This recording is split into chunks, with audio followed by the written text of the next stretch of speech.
Alrighty, pushers.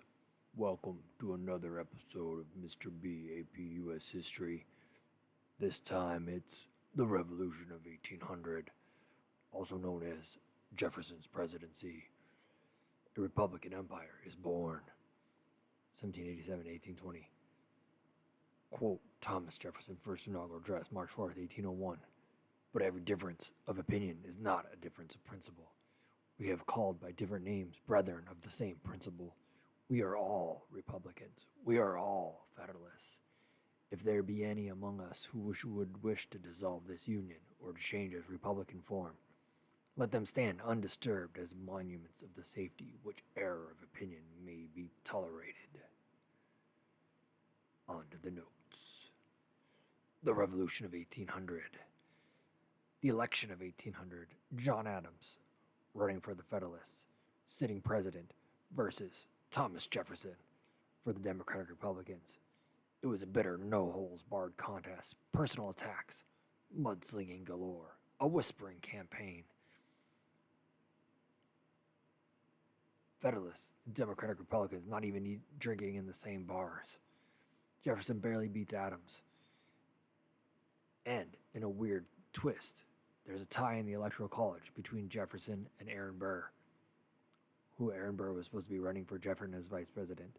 The election was decided in the House of Representatives, as specified by the U.S. Constitution. Alexander Hamilton instructs his Federalists in the House of Representatives to choose Jefferson over Aaron Burr, claiming that Aaron Burr is the most unfittest man in the whole country to be president. This makes Aaron Burr very upset and mad at Alexander Hamilton. Jefferson wins the election. Jefferson called the election of the Revolution of 1800 as it was the first peaceful transfer of power from one political party to the other. Jefferson uses his inaugural address to unite the nation, as we heard. Sham treaties in Indian lands. In unrelated events, no, related but unrelated events, the U.S. government asserts both sovereignty and ownership of the Trans-Appalachian West land. Native Americans reject these claims. This goes all the way back to the Treaty of Paris of 1783. After the Treaty of Paris of 1783, this would be the government under the Articles of Confederation. The Treaty of Fort Stanwix, 1784, forced the Iroquois to give up land in New York and live on reservations. Treaties were forced on natives under duress. Natives rejected them later. Natives led by Chief Little Turtle. That's right, Chief Little Turtle created a Native American alliance called the Western Confederacy and defeated American forces in 1790 to 1791. But after 1789, the U.S. has a new constitution and has a chief executive officer now, the President, George Washington, which leads to the Treaty of Greenville, 1795. George Washington doubled the size of the army and sent a general named Mad Anthony Wayne. Wayne defeated the Confederacy at the Battle of Fallen Timbers in 1794, resulting in the Treaty of Greenville, which acknowledged Indian ownership of land, sold most of Ohio land to the United States. Natives agreed to be under the protection of the U.S., no longer to be allied with Britain. This resulted in increased migration to the West. Vermont, the 14th state, Kentucky, the 15th state, Tennessee, the 16th state, and Ohio, the 17th state, all became states because of this treaty. Assimilation rejected, continuing on with Native Americans and their interaction with the new U.S. government. Assimilation, the goal of making Native Americans American, quote unquote American, by having them become farmers, speak English, practice Christianity, and become citizens of the United States. Most natives rejected assimilation and tried to preserve their traditional ways. Some tried to blend native beliefs with those of Americans. Most of them just rejected and tried to live on their own. Migration in the changing farm economy. Southern migrants, white tenant farmers, and struggling yeomen moved for cheap/free land in Ohio, Kentucky, and Illinois. Southern planters and slaves moved into the future states of Alabama, Mississippi, and Louisiana. Eli Whitney invents the cotton gin in 1794. Efficiently removed seeds from cotton, resulted in a cotton boom, led to increased demand for slaves and for more land. Overpopulation of New England leads to migration west and innovation and adaptation. The New Englanders start growing potatoes instead of grain. They start using better equipment and progressive farm techniques. And having a lot of cows. The Jefferson president. Presidency. Jefferson was the first of the Virginia dynasty, three Democratic Republicans from Virginia that served 2 terms each. These were Thomas Jefferson, James Madison, and James Monroe. They reversed many Federalist policies and supported westward expansion, as it coincided with their agrarian vision of having farmers everywhere in the United States. The Barbary States, 1801. Right after Jefferson becomes president, he refuses to pay tribute to the pirates and orders Marines to attack pirates' home port in Tripoli, which is in North Africa, to protect U.S. merchants in the Mediterranean Sea. This is not exactly helping farmers. It's actually helping the manufacturing and trading sector. The Judiciary Act of 1801, Midnight Appointees. Outgoing President John Adams created new judges and appointed Federalists right before Jefferson becomes president.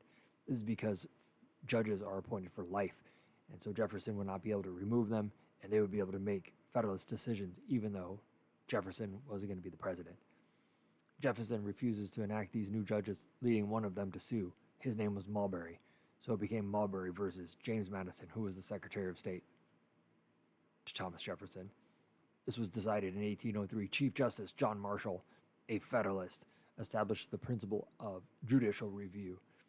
The idea that the Supreme Court has the power to rule if laws are constitutional or unconstitutional.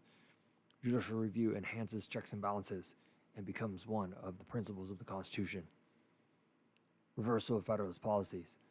Jefferson gets to work removing many of the Federalist policies that he disagreed with, including the Alien and Sedition Acts, which he got rid of. He also abolished all internal taxes. He also reduced the size of the standing army and repealed the Judiciary Act and reduced the national debt. But in a weird move, he decided to keep the Bank of the United States, the very thing that had encouraged him to become his own political party. He decided to keep it as he saw that it was very important to the financial stability of the country. The Jefferson presidency and the West.